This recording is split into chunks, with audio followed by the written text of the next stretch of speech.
any flood that does not take life and is not beyond the coping capacity of a particular community, it is not a disaster. And every flood comes with its own benefits. And if I can say, there are more benefits than the consequences, because you can only have consequences if you block the waterway. Then it will overflow to either your house or your neighbor's house. But if it comes, no matter how heavy it is, and pass away successfully to its own discharge point, I always say we can arrest that water before it gets to its own destination. And how do we arrest it? We can create dams and preserve this water for the purposes of dry season farming. That's a benefit from flooding. We can also use it to do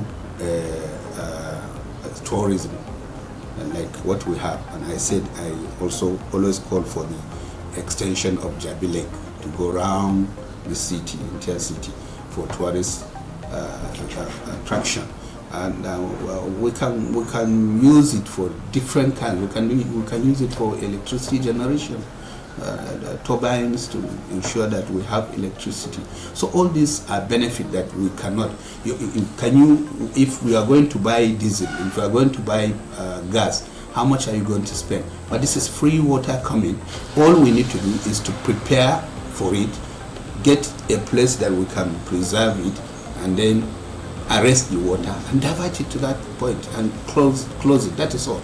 We can also use it for our own drinking water, like what we have the Lower Usuma Dam. So we can arrest it and then purify it somewhere, recycle, and all use it for. So there are a lot of benefits. And then farmers, every flood comes with a lot of manure that can be used by farmers, and it can come and dump it in all the debris that we are seeing. They are very useful for farming. You clear them and you take them to your farm, it's going to be served like a fertilizer. So it has a lot more beneficial than the cost. So if we really want to use it, we can use it and make good use of it and benefit out of it. And I think that is what we should be doing, because it's a blessing to have water.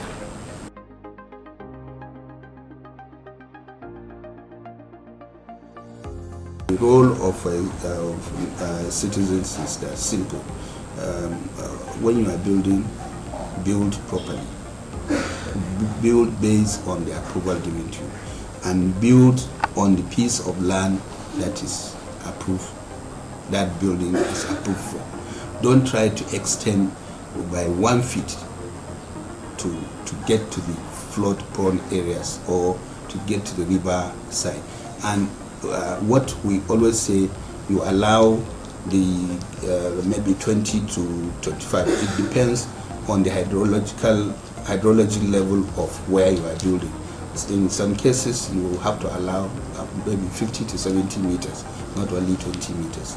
So we need to go with the expert advice, the environmental impact assessment also given by experts. So all this have to be counted. So if the residents will abide by the town planning laws, that is one. Secondly, if the residents will also be able to avoid building on the waterways, if the residents will be able to avoid indiscriminate disposal of waste, we will have a free selling. And majorly, let us be part and parcel of our environment. I always say, let us be part and parcel of our environment. Let us not leave the environment to say it's for government to maintain. If you have a house, plant trees around your house, and then ensure that your drains are clean.